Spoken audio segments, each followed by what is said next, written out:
Yes, sir, baby, on the radar. Yo, joining me today from Atlanta, J.Howell's here with me. What up? What up? What up? Thank you for having me. Nah, I'm excited to have you, man. So, new single, Why You Hurting Me, out now. First and foremost, I got to check in with you. How have you been over this past year throughout all the craziness? I know Atlanta and where you at right now is open. It's been open. Y'all been outside, but how have you been during this past year? Honestly, man, it's been crazy. Just trying to adapt and just regroup and stay focused. Keeping focus of the new music, just figuring out like what's next for me. Also trying to get past, COVID. Yeah. Um, I lost my grandma to COVID, so I'm trying to Oh, get used to sorry. that new norm, of not having her. So it's it's been crazy, but it's also been a blessing. Like I've reached a lot more fans, and just the music is spreading and doing what it's supposed to be doing. So yeah, it's been cool.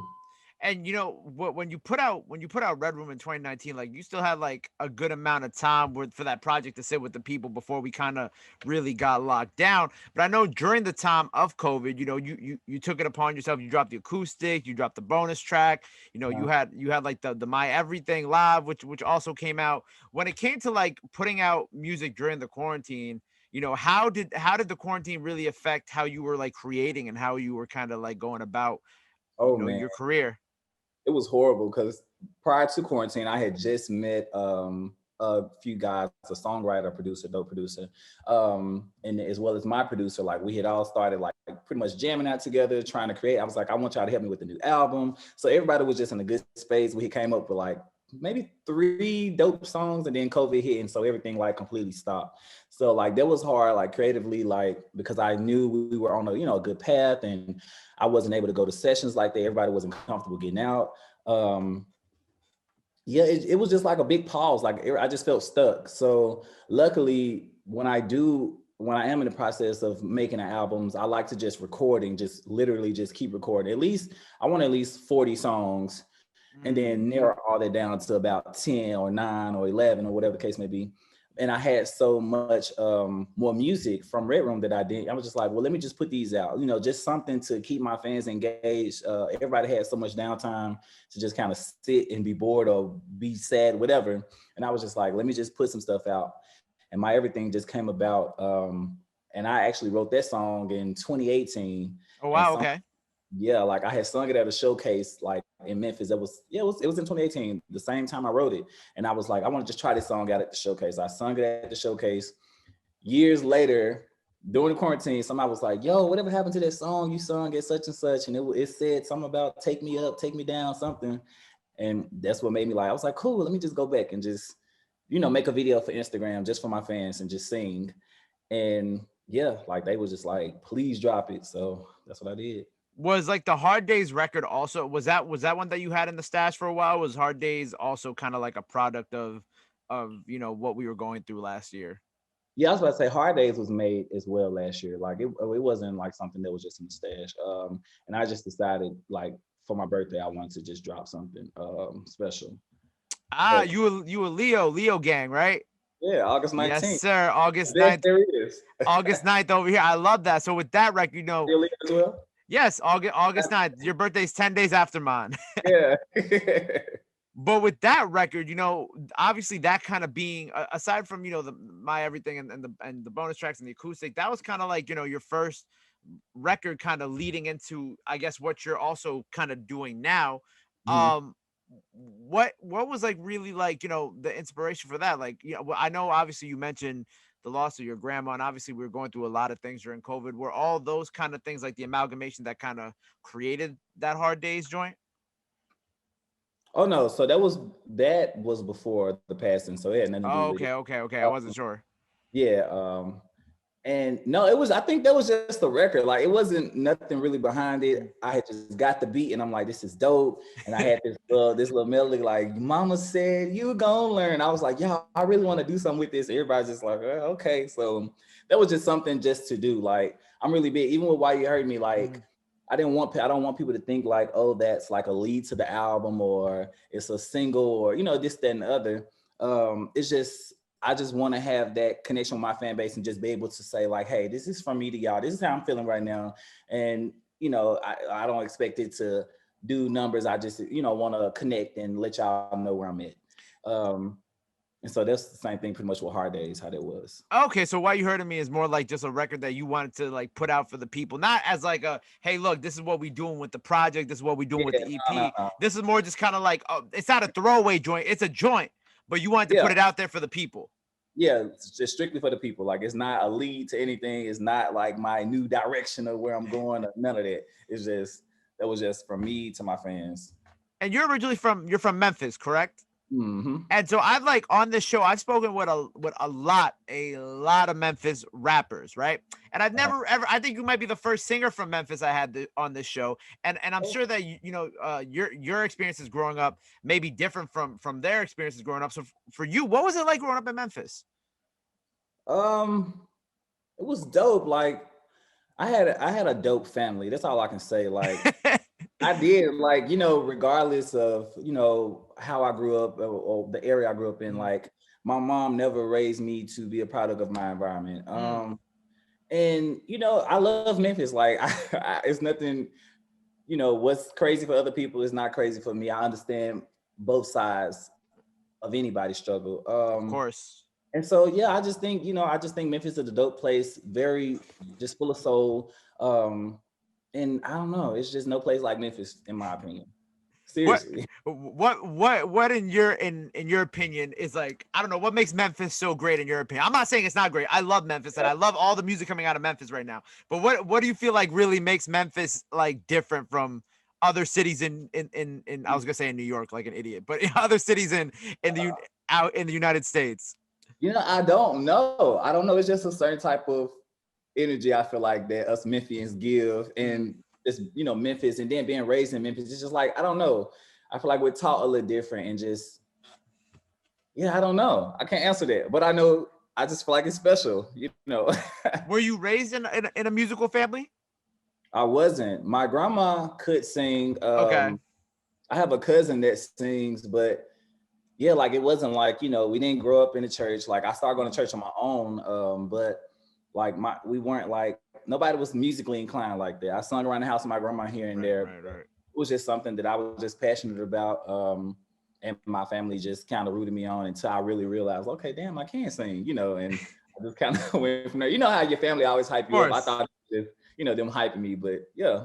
When did you realize you had like this talent? I was about 7 years old when it first started. 7 years old. I love that. Yeah, like, I was super young. And I remember being in school, and I forgot exactly like how it happened, but I remember singing. Then one of my classmates ended up telling the choir teacher, she was like, like, yo, sorry about that. Like, yo, he can sing. And my choir teacher stopped me one day after school and was like, hey, baby, I want you to come to my office. I'm like, oh, shit, what I done did, and she told me to sing to her. And she was like, baby, you have a beautiful voice. And I'm like, I guess, like, I didn't know. She ended up putting me in a Black History program that was coming up. Wow. And I sung Swing Low, Sweet Chariot. And funny story, my auntie had came to the Black History program, but that was only because I had a younger cousin that was in the choir already. And so as I'm, getting up to sing my solo, I found out this story years later. My mom told me, she was like, my auntie called her and was like, hey girl, what you doing? You busy? She was like, nah, I'm at work. What up? And she was like, I want you to listen to this little boy singing. And it was me singing. And so my mom was like, yeah, girl, he can sing. And then she was like, who is that? She was like, B Word, that's your baby. Like, and that's how my family found out. And from there, like, my mom just, started letting me sing. My mom worked in the healthcare. So like, okay. nursing homes. And so she started like getting me into like different events at the nursing home, singing for the elderly and doing like domestic violence, volunteer performances, just all type of stuff. And that's how it just kind of grew from there. I was like, okay, cool. Like, I started seeing a few ladies crying and people, like, oh my God. So I was just like, okay, maybe I can do it, and it just, yeah. I love that. And, since we're talking about, young J.Howell, you also like, I'm looking at the picture for the Let It Snow record with you on the reindeer, and it's incredible. And it's so funny. I feel like during the pandemic, there were so many artists who got into their Christmas bag. Yeah. You know what I'm saying? Do you feel like that was the same thing for you? Because who did I have on a little while ago? I think Kissy Lee, and she put out like a whole Christmas joint. And I was just like, I feel like during the pandemic, when artists were just like creating because we were home, Yeah. that like a lot of singers were just like, fuck it, we're gonna put out Christmas music.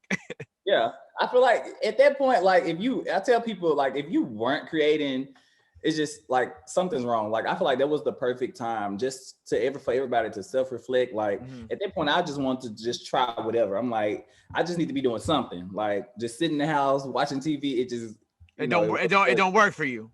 Yeah. So, but I wanted to do a Christmas like a small EP or something, but like I said, during COVID and trying to get into the studio and then trying to get this person to finish this, and some producers not wanting to get out, it was just too hectic and too crazy for me. But I was able to get that Let It Snow done. Yeah, I love that. I love that. Okay, so we have a project on the way, right? We don't know if it's EP or an album, but there is something on the way. Tell me about what we got going on and kind of what your plan is right now, for this new era of your career.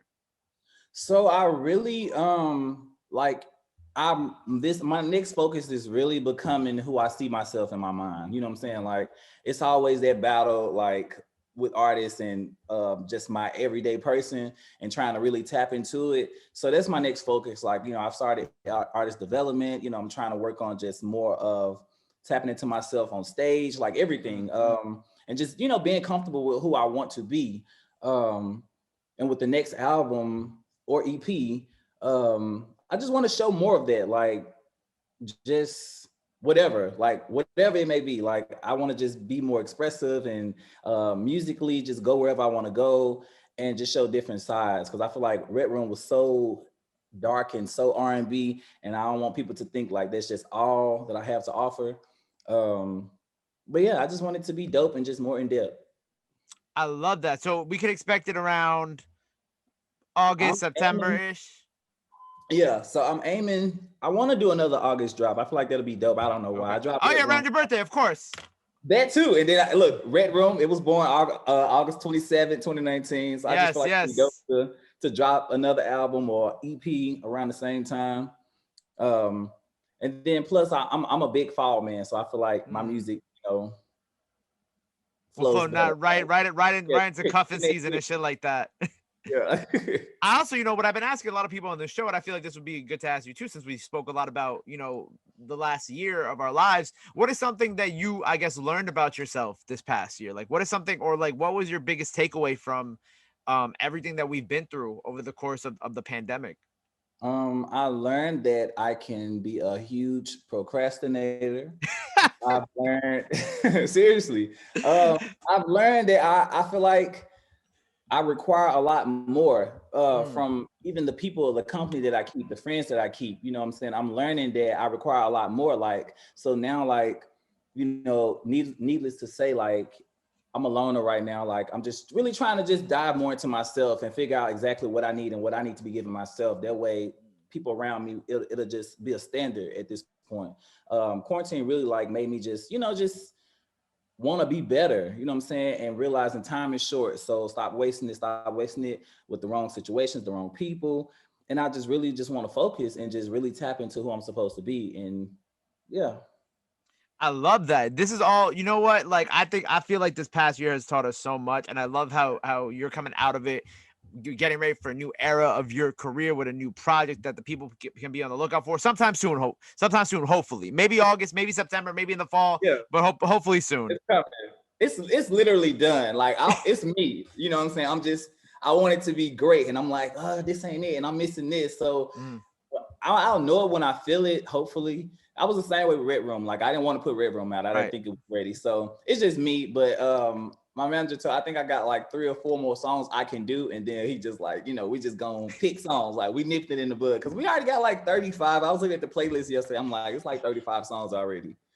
But it's on the way. Yeah, it's coming. Well, look, you know what? I've had such a great time with you here today. Like, I appreciate you taking the time out of your day to come chop it up with me. What else do the people have to be on the lookout for from you in 2021? Do we have any other things on the way that we got to make sure that they know about and that they stay in tune with? Just new visuals for sure. Like I said, album or EP is coming.